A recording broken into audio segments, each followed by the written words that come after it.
আসসালামু আলাইকুম, আমি শাহর হাসান। আপনাকে আজকের ভিডিওতে স্বাগত জানাচ্ছি। আজকে 11 মে 2024। আজকে যেহেতু শনিবার, তো মার্কেট বন্ধ, তো সুতরাং আজকে আমি কয়েকটি গুরুত্বপূর্ণ নিউজ আপনার সাথে শেয়ার করব। আশা করছি এই নিউজগুলোর মাধ্যমে আপনি আগামী দিনে বিনিয়োগ করার ক্ষেত্রে একটি পরিকল্পনা তৈরি করতে পারবেন এবং আপনার সেই পরিকল্পনাটি আপনার বিনিয়োগ করার ক্ষেত্রে সহায়ক হবে। তো যাই হোক, আমরা আশা করছি আগামীকাল রবিবার মার্কেট পজিটিভ হবে। তো যাই হোক, এই পজিটিভ হওয়ার জন্য আমাদের আসলে যেই পরিকল্পনাগুলো থাকা দরকার, অর্থাৎ বিনিয়োগ করার ক্ষেত্রে পরিকল্পনাগুলো থাকা দরকার, সেগুলি নিয়ে আজকে একটু আলোচনা করব।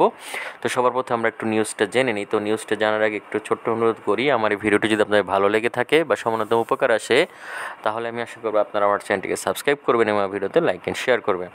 তো যাই হোক, আর কথা না বলে সরাসরি আমরা ভিডিওতে চলে যাই। তো আমরা প্রথমে যে নিউজটা দেখতে পাচ্ছি সেটা হচ্ছে শেয়ার বাজার স্থিতিশীল করতে আইসিবি কমপক্ষে 3,000 কোটি টাকা পাচ্ছে।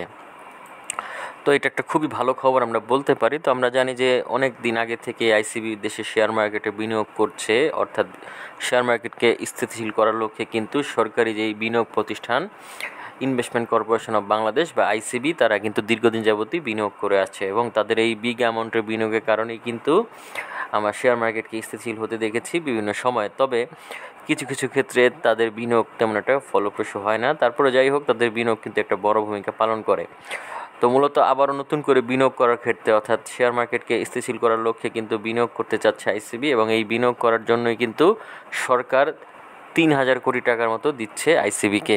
তো এই টাকা দিয়ে মূলত তারা শেয়ার মার্কেটে বিনিয়োগ করবে এবং কিছু টাকা তারা তাদের কাছে থাকা দীর্ঘমেয়াদী যে আমানত রয়েছে বিভিন্ন সময়ে বা বিভিন্ন মেয়াদের, সেই মেয়াদি আমানতগুলো পরিশোধ করবে। তো মূলত আসলে সেই মেয়াদি আমানতগুলো নেওয়া হয়েছিল শেয়ার মার্কেটে বিনিয়োগ করার ক্ষেত্রেই, অর্থাৎ শেয়ার মার্কেটে বিনিয়োগ করার জন্যই কিন্তু তারা বিভিন্ন মানুষের কাছ থেকে উচ্চ সুদে কিন্তু আমানত নিয়েছিল। সেই সুদ এখন পরিশোধ করতে হবে, বা আমরা বলতে পারি আমানতটাই পরিশোধ করতে হতে পারে, এবং সেই জন্যই তারা সরকারের কাছে অর্থ ছাড় চেয়েছে এবং সেই অর্থ কিন্তু ছাড় দেওয়ার ক্ষেত্রে ইতিবাচক হয়েছে সরকার এবং একই সাথে সাথে বাংলাদেশ ব্যাংক।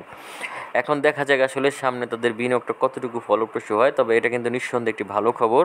আশা করছি এই খবরটি আগামী রবিবার মার্কেটে একটা পজিটিভ ভাইব ক্রিয়েট করবে এবং আমরা বলতে পারি যে মার্কেট পজিটিভ হওয়ার একটা উচ্চতর সম্ভাবনা রয়েছে। এখন দেখা যাক সামনের দিনে কি হয়। তবে মার্কেট এই মুহূর্তে ঘুরে দাঁড়ানো অত্যন্ত প্রয়োজন, কারণ এখান থেকে মার্কেট আপ না হলে আবারও সেই 5,500 পয়েন্টের নিচে যাওয়ার একটা ভয় আসতে পারে সাধারণ বিনিয়োগকারীদের মাঝে। তো যাই হোক, আমরা আশা করব মার্কেট পজিটিভ হবে। এর পরবর্তীতে আমরা যেই নিউজটি নিয়ে আলোচনা করব সেটা হচ্ছে শেয়ার বাজার ছাড়লো আরও 5,000 বিনিয়োগকারী। তো মূলত আসলে এটা খুবই একটা হতাশাজনক, বা আমরা বলতে পারি খুবই একটা খারাপ খবর শেয়ার মার্কেটের জন্য, যে শেয়ার মার্কেট থেকে বিনিয়োগকারীরা চলে যাচ্ছে মূলত তাদের কন্টিনিউয়াস পতনের কারণে। অর্থাৎ তাদের যে ক্ষতি হয়েছে এই শেয়ার মার্কেট আসার পর থেকে, সেই ক্ষতি পুষিয়ে উঠতে না পারার কারণে কিন্তু শেয়ার মার্কেট থেকে তারা চলে যাচ্ছে এবং এই সকল বিনিয়োগকারী চলে যাওয়াতে কিন্তু শেয়ার মার্কেটে একটা শূন্যতা সৃষ্টি হবে এবং এই শূন্যতা কিন্তু লেনদেনের শূন্যতা হবে। এবং একটা কথা হচ্ছে যে মার্কেটের প্রতিযোগিতা অনেকাংশে কমে যাবে। তো সেই ক্ষেত্রে এটা খুবই একটা খারাপ খবর আমরা বলতে পারি। তো আমরা যদি একটু দেখে যাই, এখানে দেখতে পাচ্ছি দীর্ঘদিন যাবৎ দেশের শেয়ার বাজার পতনে বৃত্তে আটক আছে, কিছুতেই বাজারে স্থিতি আসছে না। একদিন সামনে এগুলো 2 দিন আবার পিছনে চলে যায়। তো এই কারণে বিনিয়োগকারীদের আস্থা কিন্তু চলে গেছে এবং তারা কিন্তু আস্তে আস্তে মার্কেট থেকে চলে যাচ্ছে। তো এই যে মার্কেট থেকে যারা চলে যাচ্ছে তারা কিন্তু সাধারণ বিনিয়োগকারী, অর্থাৎ সাধারণ বিনিয়োগকারীরাই কিন্তু হতাশ হয়ে মার্কেট থেকে চলে গিয়েছে এবং এই হতাশা দূর করার মতো কোনো পজিটিভ কোনো বিষয় কিন্তু এখনও পর্যন্ত শেয়ার মার্কেটে যারা কর্তা ব্যক্তি রয়েছে তারা করতে পারেনি, যেই কারণে সাধারণ বিনিয়োগকারী আসলে শেয়ার মার্কেটে ভরসা নিয়ে থাকবে। এবং একটা বড় বিষয় হচ্ছে, বিশেষ করে সাধারণ বিনিয়োগকারীদের মধ্যে ওই সকল বিনিয়োগকারী বেশি ক্ষতিগ্রস্ত হয়েছে যারা আসলে মার্জিন লোন নিয়ে বিজনেস করেছিলেন এবং এই মার্জিন লোনের যে সুদ রয়েছে, আমরা বলতে পারি যে একটা সময় দেখা যাচ্ছে যে এই মার্জিন লোনের কারণে আপনার মূলধনে কিন্তু শূন্য হয়ে যাওয়ার একটা ভয় থাকে। তো সেই ক্ষেত্রেও আসলে বিনিয়োগকারীরা বাজার থেকে চলে যেতে বাধ্য হয়েছে, কারণ তাদের মূলধন কিন্তু শূন্য হয়ে গিয়েছে মনে হয়, এই জন্য তারা নতুন করে বিনিয়োগ করতে পারেনি এবং বিনিয়োগ করার আস্থা চলে যাওয়াতেই কিন্তু মূলত আসলে তারা নতুন করে বিনিয়োগ করেনি। এবং একটা বড় বিষয় হচ্ছে শেয়ার মার্কেটে বিনিয়োগ করার ক্ষেত্রে ফান্ডামেন্টালি স্ট্রং শেয়ারে বিনিয়োগ না করে আপ ট্রেন্ডে থাকা শেয়ারে বিনিয়োগ করেছে অনেকেই এবং এই ফলাফলটা কিন্তু তারা হাতে নাতেই পেয়েছে এবং নিঃসন্দেহে সেই ফলাফলটা কিন্তু পজিটিভ ছিল না। তো এই জন্য আসলে আপনাদেরকে বলি যে শেয়ার মার্কেটে বিনিয়োগ করার ক্ষেত্রে অবশ্যই জেনে বুঝে বিনিয়োগ করা উচিত। আসলে শেয়ার বাজারে মন্দা অবস্থা কখন ক্রিয়েট হয়, যখন আমাদের মতো সাধারণ বিনিয়োগকারীরাই আসলে ভুলভাল শেয়ারে বিনিয়োগ করি এবং সেই শেয়ার যখন আস্তে আস্তে কারেকশন মোডে চলে যায়, অর্থাৎ পতন হয়ে হয়ে আস্তে আস্তে তার অরিজিনাল দামে বা ইন্টেন্সিক ভ্যালুতে চলে যায়, তখনই কিন্তু আমরা বিরাট একটা ক্ষতির সম্মুখীন হই। তো এটাই হচ্ছে বিষয়। তো যাই হোক, আসলে দুঃখ করা ছাড়া তেমন কিছু করার নেই। এখন দেখা যাক আগামী দিনগুলোতে কী হয়। এর পরবর্তীতে আমরা যেই নিউজটি নিয়ে আলোচনা করব সেটা হচ্ছে শেয়ার বাজারে সরকারি প্রতিষ্ঠান তালিকাভুক্তির নির্দেশ প্রধানমন্ত্রী। তো মূলত এটা একটা ভালো দিক যে শেয়ার মার্কেটে আস্তে আস্তে গভর্নমেন্ট যে শেয়ারগুলো রয়েছে সেগুলি যুক্ত হতে যাচ্ছে।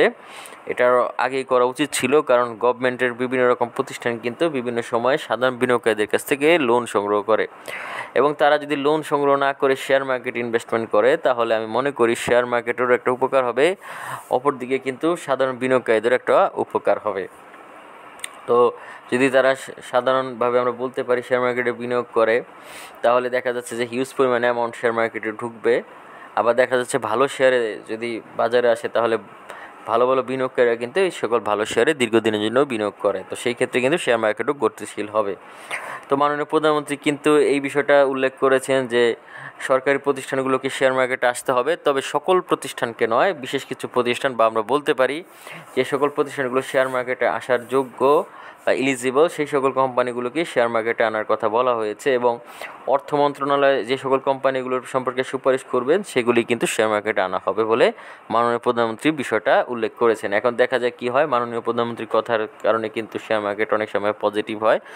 এখন আমরা অপেক্ষা করব আগামী দিনে কী হয়। যাই হোক, এর পরবর্তীতে আমরা যেই নিউজটি নিয়ে আলোচনা করবো ওটা লিগ্যাসি ফুটওয়্যারের জন্য একটা ভালো খবর। সেটা হচ্ছে লিগ্যাসি ফুটওয়্যারের সহযোগী প্রতিষ্ঠানে উৎপাদন শুরু। তো মূলত আমরা দেখতে পাচ্ছি যে শেয়ারবাজার তালিকাভুক্ত লিগ্যাসি ফুটওয়্যার সহযোগী প্রতিষ্ঠান লিগ্যাসি শুজ লিমিটেড উৎপাদন শুরু করেছে, এবং এটা খুবই ভালো দিক। আমি মনে করি যে উৎপাদন শুরু হতে কিন্তু লিগ্যাসিও কিন্তু আস্তে আস্তে আমরা বলতে পারি যে প্রফিট বৃদ্ধি পাবে, এবং সেই ক্ষেত্রে কিন্তু শেয়ারটির মূল্যও বৃদ্ধি পেতে পারে। তো এখন দেখা যাক আসলে কি হয়, যে আসলেই তাদের যে কোম্পানি রয়েছে সেটা কি আদৌ সামনের দিকে এগিয়ে যেতে পারবে কিনা সেই বিষয়টা আসলে আমাদের দেখা উচিত বা বিবেচনা করা উচিত। তবে অবশ্যই ধৈর্য ধারণ করে বিষয়টা আমাদের অবলোকন করা উচিত বলে আমি মনে করি। যাই হোক, এর পরবর্তীতে আমরা যেই নিউজটি নিয়ে আলোচনা করব সেটি হচ্ছে এই গ্রুপে 10 শেয়ারে বিনিয়োগকারীদের সর্বোচ্চ মুনাফা। তো এই গ্রুপের শেয়ারগুলো নিয়ে অনেক দিন পর্যন্ত কথা বলা আমি বাদ দিয়েছিলাম, তবে এখন বর্তমানে দেখতে পাচ্ছি এই গ্রুপের শেয়ারের প্রতি মানুষের একটা আগ্রহ সৃষ্টি হয়েছে, এবং তারা মোটামুটি আমরা বলতে পারি 15 থেকে 42% পর্যন্ত মুনাফা অর্জন করেছে এই কোম্পানি বিনিয়োগকারীরা। তো মূলত কারা তারা আমরা একটু নজরে দেখে নিই। তারা হচ্ছে Saif power tech, far east knitting, ICB, AMCL, CMSF, golden jubilee mutual fund, phoenix finance, first mutual fund, IPDC finance, Taufika food, Nabana pharma, E generation, Capitec, Grameen bank growth fund এবং এনআরবি কমার্শিয়াল ব্যাংক।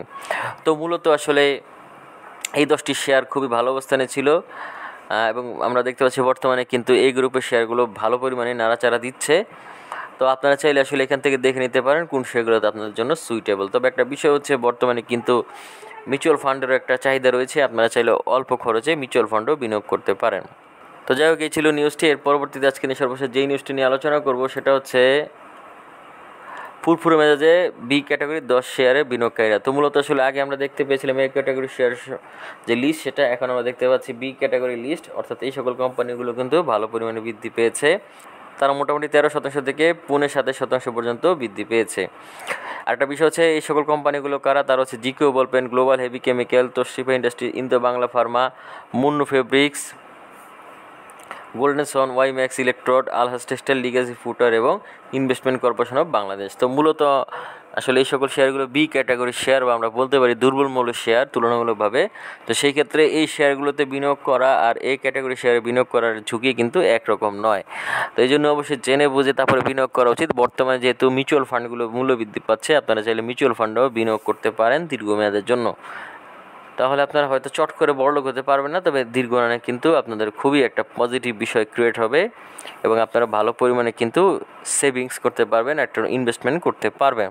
তো আমরা এই জন্যই আপনাদেরকে পরামর্শ দিব যে আপনারা চাইলে মিউচুয়াল ফান্ডে বিনিয়োগ করতে পারেন দীর্ঘমেয়াদের জন্য। আশা করা যাচ্ছে এখান থেকে আপনারা ভালো পরিমাণ প্রফিট গেইন করতে পারবেন। তো যাই হোক, এই ছিল মোটামুটি আজকের দিনের এই কয়েকটি গুরুত্বপূর্ণ নিউজ। আশা করছি এই নিউজগুলো আপনাদের ভালো লেগেছে। যদি ভালো লেগে থাকে বা সামান্যতম উপকার আসে, তাহলে আমি আশা করি আপনারা আমার চ্যানেলটিকে সাবস্ক্রাইব করবেন এবং আমার ভিডিওতে লাইক এন্ড শেয়ার করবেন। তো যাই হোক, আজকে বেশি একটা কথা বলবো না, আজকে এখানেই বিদায় নিচ্ছি। আগামীতে দেখা হবে নতুন কোনো ভিডিও নিয়ে। সে পর্যন্ত আল্লাহ হাফেজ, আসসালামু আলাইকুম।